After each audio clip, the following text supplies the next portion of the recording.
That long black train. Bueno, ya estamos de regreso y no les voy a decir una obviedad como es el hecho de que la situación económica que atraviesa nuestra nación es una situación delicada, que por supuesto el gobierno ha empezado una serie de reformas, pero que el juicio que han provocado esas reformas es un juicio muy diverso, por razones también muy diversas, y que de alguna manera lo que queremos desde este programa es poder arrojar luz sobre la situación en la que nos encontramos y sobre todo sobre la manera en que previsiblemente podríamos salir de esa situación, a menos que estemos condenados absolutamente a perdernos, que esperemos que no. Y precisamente para intentar arrojar luz sobre esa situación, para ver exactamente dónde estamos, para ver cómo podríamos encauzar una salida de nuestra crisis, tenemos esta noche con nosotros a don Manuel Pérez Sala, que es presidente del Comité de Presupuestos del Círculo de Empresarios. Don Manuel, muy bienvenido, muy buenas noches. Buenas noches. Vamos a ver, primera cuestión que es enormemente importante y que es su valoración de los presupuestos. Tengo que adelantarle que cuando el gobierno presentó estos presupuestos, yo estaba en Estados Unidos. Esa noche tuve una cena con gente del mundo de las finanzas y gente del mundo de la economía y había un aspecto de desolación generalizada. Espero que su juicio quizá no sea tan riguroso, pero estos presupuestos se apoyan fundamentalmente en dos pilares, que es la subida de impuestos y la reducción de gastos. Efectivamente. ¿Cómo enjuician ustedes estos presupuestos? Pues el Círculo de Empresarios, al analizar los presupuestos, declara que estos presupuestos son unos presupuestos absolutamente imperativos, porque lo que hacen es poner de manifiesto la necesidad de ajustar el déficit público. Y como bien decías, ese déficit público lo ajustan por dos vías, por la vía de la reducción del gasto y por la vía del incremento del ingreso. Desde nuestro punto de vista, había que hacer énfasis sobre todo sobre la primera vía, sobre la reducción del gasto. Es evidente que estamos en una situación delicadísima y que el tamaño del ajuste es de tal envergadura que muy probablemente no hubiéramos en ningún caso podido evitar la subida de impuestos.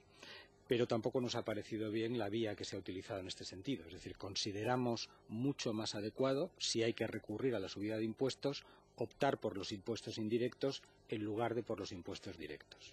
Bien, si le parece nos vamos a detener un poco en estos dos pilares a intentar desmenuzar algo más esta situación. Vamos a ir por la cuestión de la subida de impuestos. ¿Ustedes consideran que efectivamente la subida era inevitable?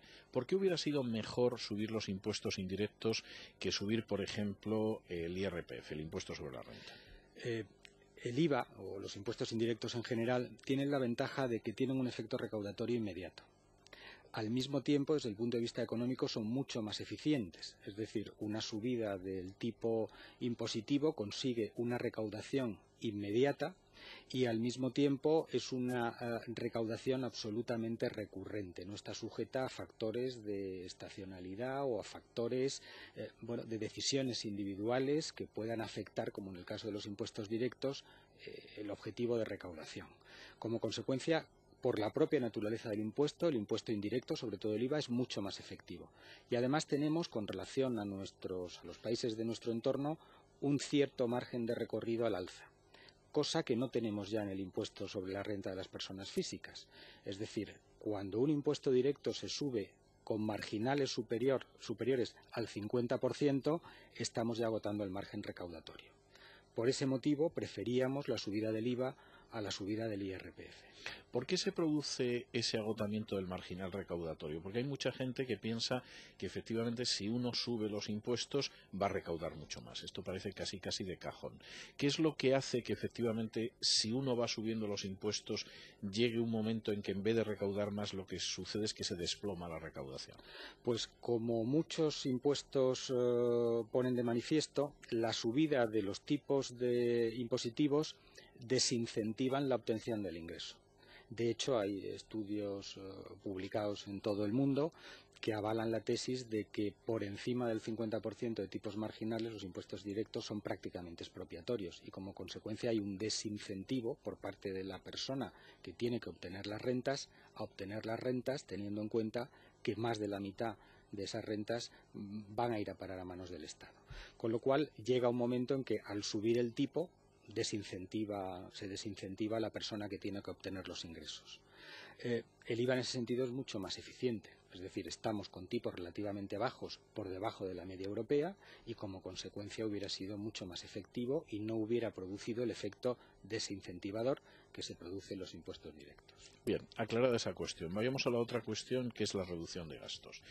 A su juicio, y tengo que decirle, por volver a contar esta experiencia de hace unas semanas, que la gente con la que yo me encontraba era bastante crítica con la subida de impuestos, pero era hipercrítica en la cuestión del gasto. Es decir, de alguna manera ellos consideraban que la reducción no era una reducción suficiente y además apuntaban sobre todo a que el gran problema que a su juicio eran las comunidades autónomas prácticamente quedaba intangible, quedaba sin tocar.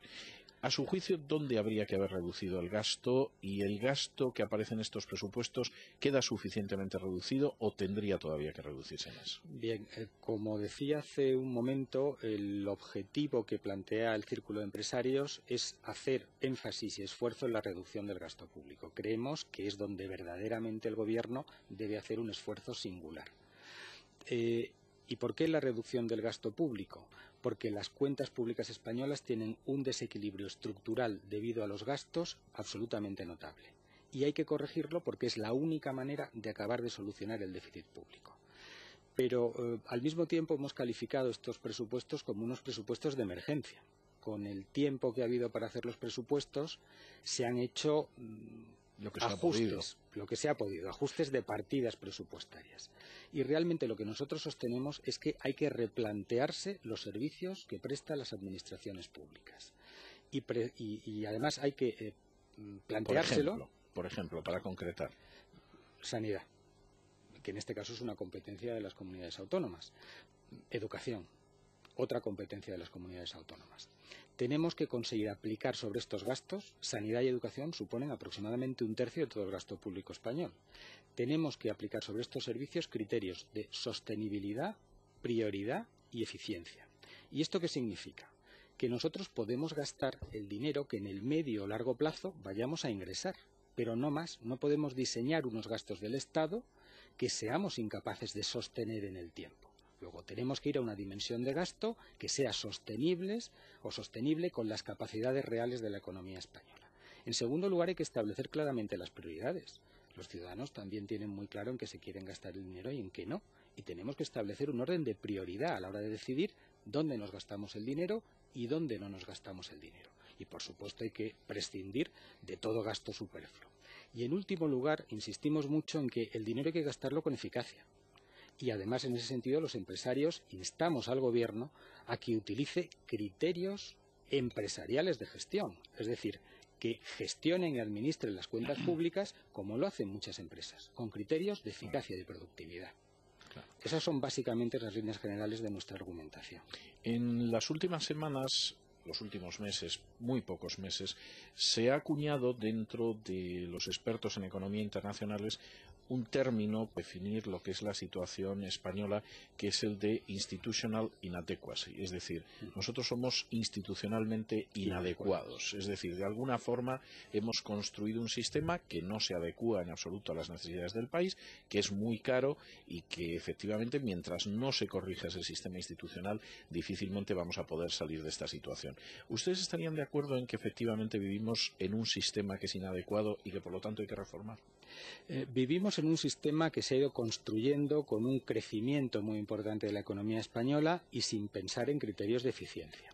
Luego, ese camino nos ha llevado a una situación insostenible y es inadecuado porque es insostenible. Como consecuencia, nos tenemos que plantear la reforma de todas las administraciones públicas, desde el principio hasta el final, para dar un buen servicio a los ciudadanos en los servicios públicos y para dar unas prestaciones sociales de calidad. Como consecuencia, hay que replantearse cómo está haciendo el Estado las cosas. Y voy a poner un par de ejemplos. Tenemos en este país 8.000 ayuntamientos. No se han cambiado en ningún momento la estructura de las administraciones locales en España. Tenemos servicios a los ayuntamientos duplicados, comunidades autónomas, diputaciones, servicios desde los propios ayuntamientos. En las administraciones locales hay que hacer un enorme esfuerzo de racionalización para no repetir en diferentes organismos servicios prestados por diferentes entidades. Los servicios se deben prestar en un único lugar y deben organizarse de forma eficiente. Lo mismo sucede con la Administración central y las administraciones autonómicas. Mientras las administraciones centrales han venido aproximadamente manteniendo su estructura, las comunidades autónomas han venido aumentando el número de funcionarios y de empleados sin que hayan incrementado sustancialmente el nivel de los servicios. Luego observamos que hay una clara situación de duplicidades en todas las administraciones, desde el Estado central, pasando por las autonómicas hasta los entes locales. Y eso hay que corregirlo, sobre todo ahora que no hay dinero en las arcas públicas para pagar estas duplicidades. Por cierto, el Círculo de Empresarios ha señalado, y esto es bastante obvio, que nuestra economía es una economía altamente endeudada y que además tiene unas necesidades bastante acentuadas de financiación exterior y de inversión directa extranjera, necesidades notables. Primera cuestión, ¿cómo salimos de la deuda en la que nos encontramos en estos momentos? Bien, en nuestro trabajo ponemos de manifiesto una circunstancia, y es que la economía española está muy endeudada. De hecho, el endeudamiento total de la economía española, sumando endeudamiento público y privado, alcanza el 280% del PIB. Es una de las cantidades más altas de los países de nuestro entorno. Más alta que la italiana, 247, o más alta que la alemana, 195. No es más alta, por ejemplo, que la inglesa, pero Inglaterra tiene una ventaja, y es que controla su moneda y, como consecuencia, ese instrumento y su política fiscal autónoma le puede permitir regular con mucha facilidad su situación económica, cosa que no puede hacer España. España tiene que caminar por la vía de la reducción de su endeudamiento completo. Y lo que hemos observado de los 2 o 3 últimos años es que mientras familias y empresas han hecho un enorme esfuerzo por reducir el endeudamiento, y de hecho lo están reduciendo sustancialmente, todo ese esfuerzo que han hecho familias y empresas lo ha absorbido con creces el Estado. Porque ha pasado de ser un agente económico con un superávit técnico hasta el año 2007 a ser un agente con un consumo desmesurado de recursos de todo el sistema financiero. Luego, lo que tiene que hacer el Estado es equilibrar sus cuentas y comenzar a reducir su nivel de endeudamiento, cosa que no podrá hacer probablemente hasta el año 2013. Esta situación, no está mal. Bien. Porque este año va a incrementar su endeudamiento un 10% sobre el PIB.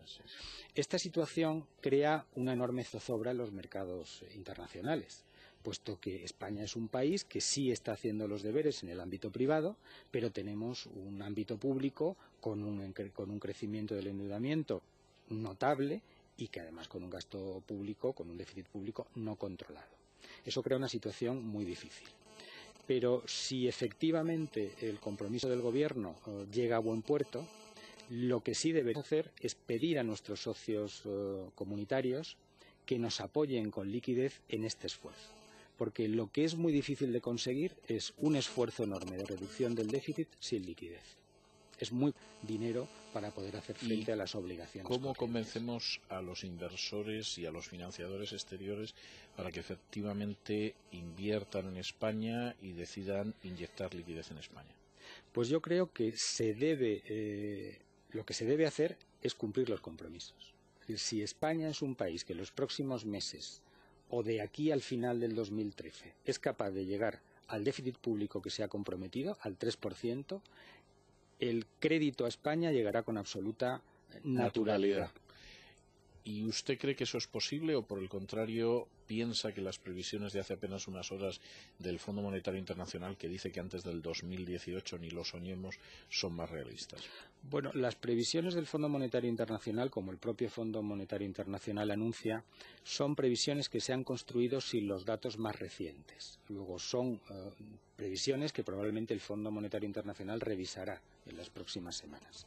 Pero, bueno, sentando el principio de que internacionalmente los analistas ven que es difícil llegar a ese objetivo, lo que tenemos que decir es que el objetivo es posible y que se puede conseguir con voluntad de conseguirlo. Y para eso lo que señalamos en el círculo es que, si bien entendemos que el presupuesto 2012 es un presupuesto de emergencia, es fundamental poner en marcha toda una serie de medidas cuyo objetivo debería ser alcanzar el objetivo 2013 del 3%. Y el conjunto de medidas que hay que poner en marcha son muy numerosas y es urgente hacerlo cuanto antes porque no tenemos tiempo. La mayor parte de esas medidas no empezarán a dar resultado hasta dentro de unos meses y probablemente no se traducirán en ahorros hasta el año 2013. Pero no puede uno esperar a la confección del presupuesto 2013 para tomar esas decisiones. Hay que hacerlo ya y en los próximos meses. ¿En qué medida puede favorecer a España el hecho de que finalmente el mercado interno sea un mercado unificado y no sea un mercado compartimentalizado entre 17 comunidades autónomas? Es fundamental. En el Círculo hemos defendido la unidad de mercado permanentemente. Es un contrasentido que cada comunidad dicte sus propias reglas, no se sabe muy bien para qué, y sobre todo es contraproducente porque el gran motor de nuestra economía, que es la pequeña y mediana empresa, son las empresas que más dificultades encuentran para superar estas barreras. Las grandes multinacionales o las grandes compañías cuentan con gabinetes jurídicos, claro, con medios para superar las barreras, pero la pequeña y mediana empresa no puede competir en esas circunstancias. Y el motor de la recuperación de nuestra economía va a estar en la pyme y, como consecuencia, tenemos que facilitar las cosas a nuestros empresarios. Una última cuestión, y me voy a permitir regresar al tema de los impuestos al que hacíamos referencia antes. ¿Cuál es la visión que ustedes tienen de ese anuncio de amnistía fiscal, que yo diría que es de los que menos entusiasmo ha provocado entre los analistas? Nuestra respuesta a la amnistía fiscal, así denominada amnistía fiscal, por llamarla de alguna manera, ha sido convencional, sí, ha sido clara. Los empresarios creemos que todos los ciudadanos y todos los empresarios tenemos que pagar nuestros impuestos. Con lo cual, el dar la sensación de que periódicamente alguien puede venir a perdonar al incumplidor no nos gusta, porque creemos que todos tenemos que cumplir y hacer frente a nuestras obligaciones. Porque además se crea un agravio comparativo entre las personas que cumplen y las que no cumplen. Y como consecuencia lanzar el mensaje de que se puede llegar a una amnistía por razones de necesidad y como consecuencia perdonar a aquellos que no han estado teniendo un comportamiento honesto, pues no nos gusta, no nos parece bien. Creemos que lo que hay que hacer es lanzar un mensaje claro de que hay que cumplir las reglas y perseguir el fraude fiscal. Pero perseguirlo en todos los niveles. Perseguirlo en el ámbito tributario, en el ámbito de la seguridad social y en el ámbito del desempleo.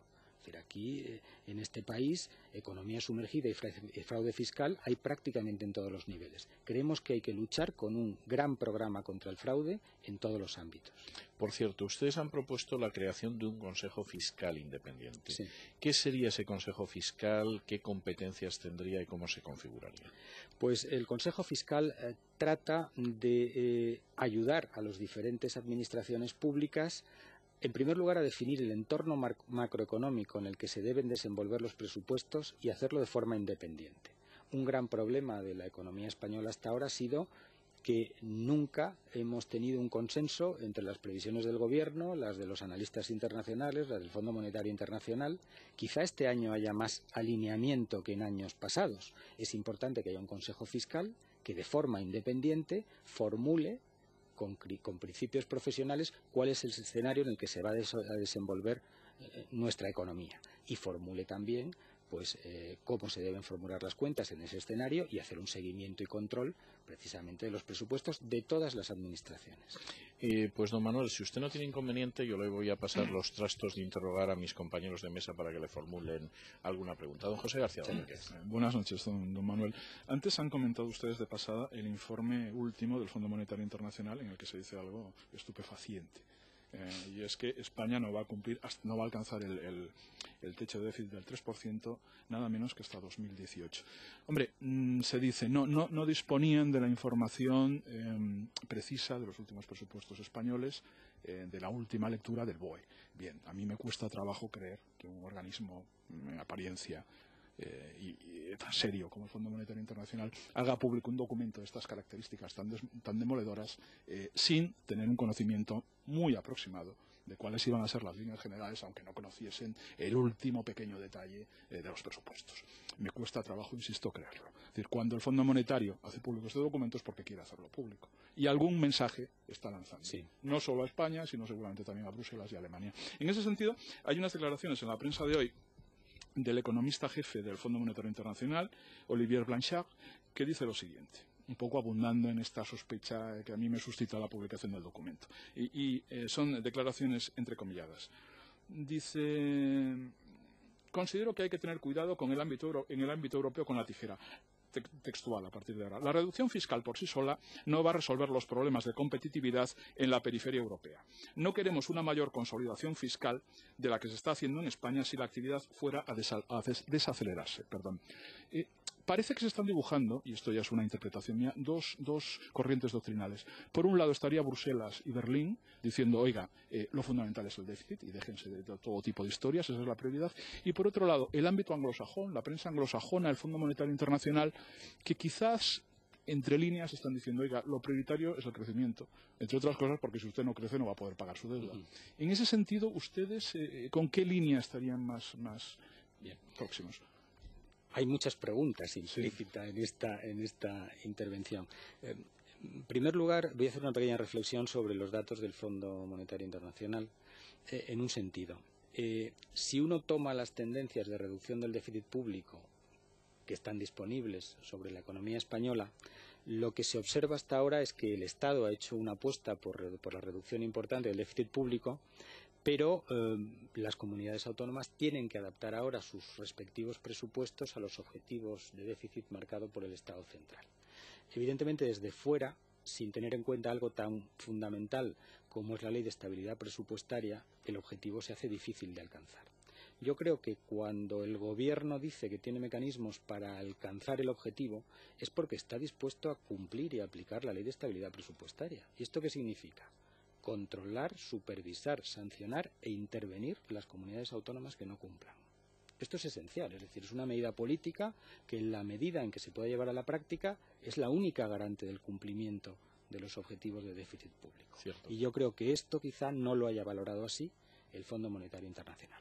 De hecho, después de la publicación de presupuestos, ha habido diferentes intervenciones de miembros del Gobierno proponiendo determinados recortes a las administraciones territoriales.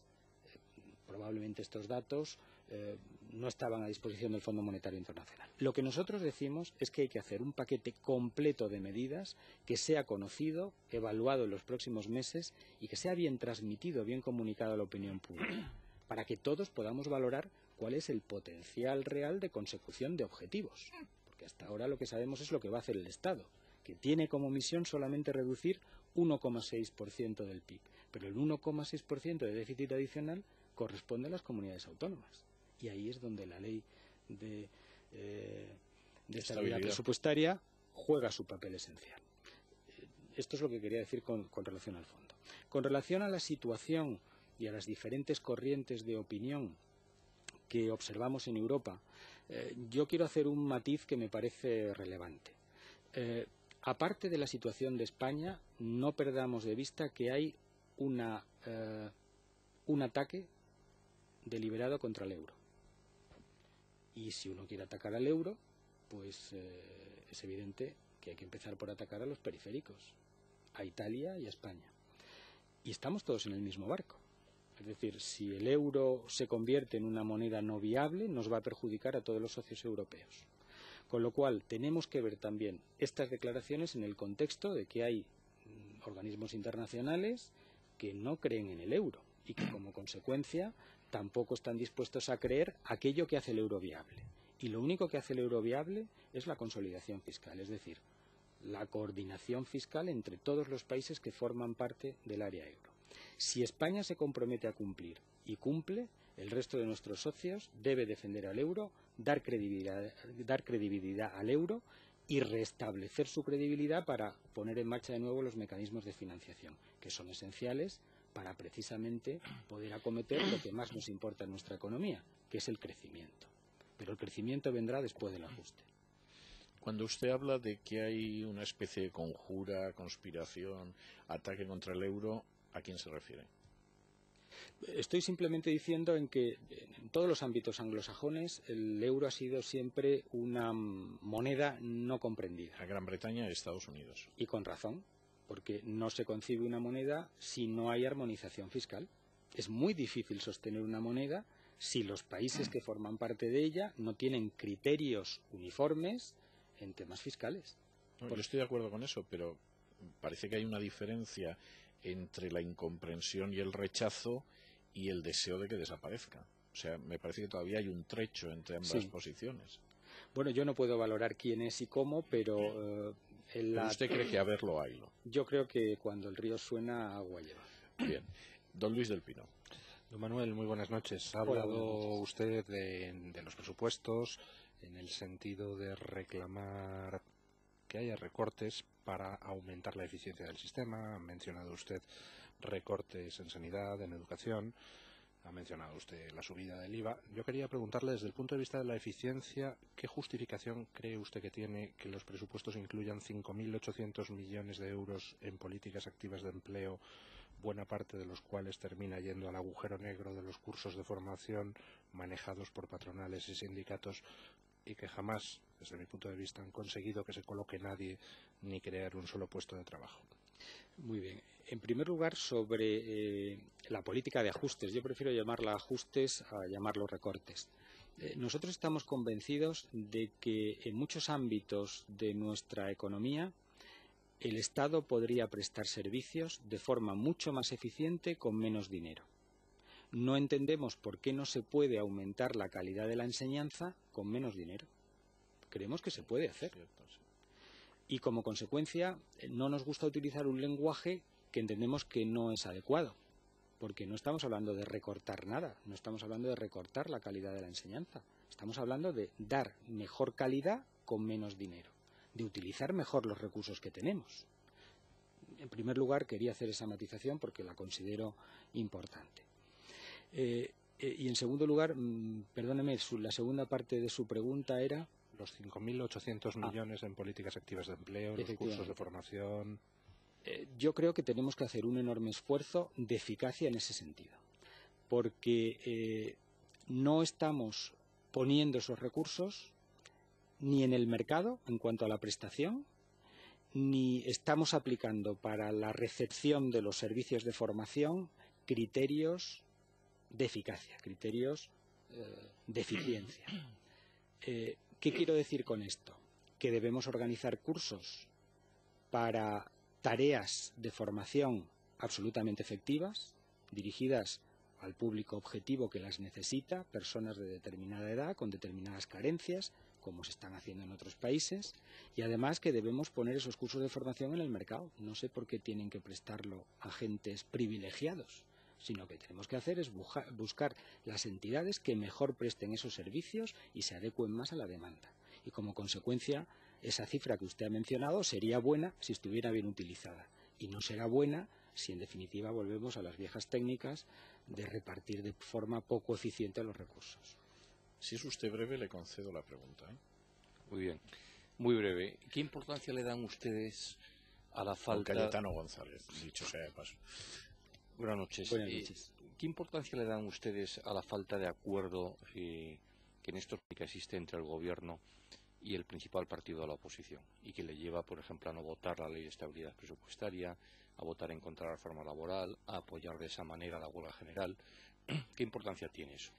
Pues le voy a dar una opinión personal. A mí me produce una gran desazón, porque los que somos empresarios y no estamos en el mundo de la política, cuando vemos que nuestro país realmente necesita hacer un esfuerzo solidario, pues vemos con tristeza actitudes en nuestros políticos que no nos llevan a ese objetivo. Y ese objetivo es un objetivo de todos, de los partidos políticos, de la sociedad civil, de los ciudadanos de a pie, de todos.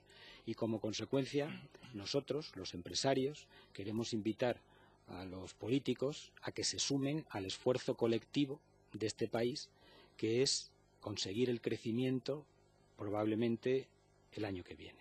Pero para eso hay que hacer un ajuste absolutamente imprescindible, urgente y necesario, en el que sería mejor que estuviéramos todos de acuerdo. Pues don Manuel, yo tengo que darle las gracias por estos minutos que ha estado usted con nosotros, y yo tengo la costumbre de que todas aquellas personas, como es su caso, que tienen la gentileza y la paciencia de someterse a la batería de preguntas, se llevan uno de mis libros. Siempre hago la salvedad de que no están obligados a leerlo. En su caso he escogido este libro que se llama De lo divino y de lo humano, las pasiones de la Biblia, donde por cierto aparecen bastantes de los temas de los que hemos hablado esta noche, aunque usted no se lo crea. Por ejemplo, los monarcas que gastan en exceso, los estados que se endeudan, la austeridad, etcétera, etcétera. Muchísimas gracias y muy buenas noches. Pues muchísimas gracias, ha sido un placer estar con ustedes. Y nosotros hacemos una pausa y regresamos con nuestra tertulia de análisis político. Es Radio.